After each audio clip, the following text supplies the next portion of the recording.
تخيل ابنك واقف قدامك عينه مترددة ولسانه بين الحقيقة والكذب. لو اختار الكذب مرة هيتجرأ وهيكرره مرات كتير، ولو اتعلم الصدق من البداية هيبقى أساس شخصيته طول حياته. والسؤال هنا، طب ازاي نغرس قيمة الصدق في أولادنا بحب وثقة من غير خوف؟ خلينا قبل ما نجاوب على السؤال ده نسأل سؤال تاني، هو ليه أطفالنا بيكذبوا أصلا؟ أهم 3 أسباب من وجهة نظري بيخلوا الطفل يكذب. السبب الأول هو الخوف من العقاب.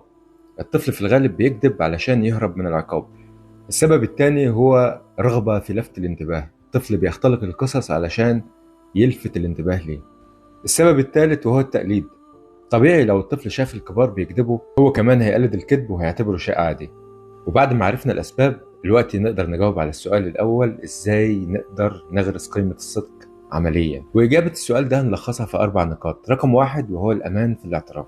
لما الطفل يغلط ويقول الحقيقة استقبلها بهدوء، مش تعاقب على طول.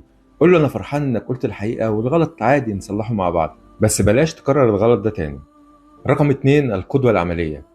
زي ما قلنا قبل كده، الطفل بيتعلم من اللي بيشوفه أكتر من اللي بيسمعه، أو بيتعلم بالتقليد أكتر من التوجيه المباشر. يعني لو تليفون البيت رن وقلت قوله مش موجود قدام ابنك هتعلمه الكذب من غير ما تحس، فخليك منتبه. رقم 3 وهي التشجيع على الصدق. يعني لازم تمدح ابنك لما يقول الحقيقة حتى لو غلط.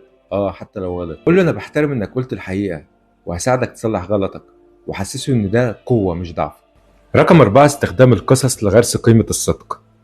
يعني نستخدم قصص الأنبياء والصالحين لترسيخ قيمة الصدق، وعرفوا قد إيه سيدنا محمد صلى الله عليه وسلم كان ملقب بالصادق الأمين من كتر ما كان صادق. وكمان عرفوا إن سيدنا محمد أمرنا بالصدق صلى الله عليه وسلم، وعرفوا إن الكذب صفة من صفات المنافقين ومن لا يؤمنون بالله واليوم الآخر. وعرفوا إن الرسول صلى الله عليه وسلم لما سئل أيكذب المؤمن قال لا. دايما تلاقي البيت اللي فيه حوار مفتوح بيقل فيه الكذب، والمدرسة اللي بتشجع الاعتراف بالغلط بتربي الصدق. المجتمع كله لازم يكرم الصادق بدل ما يستهين بيه. الصدق مش بس كلمة، الصدق أساس تربية صحيحة وأساس شخصية قوية. علم ابنك يقول الحقيقة من غير خوف، وافتكر ان اول درس في الصدق هو انت. والوقت جه دورك تكتب لنا حديث او حكمة في الكومنت بتتكلم عن قيمة الصدق وبتنهانا عن الكذب. انا النهاردة كنت جاي اقول لك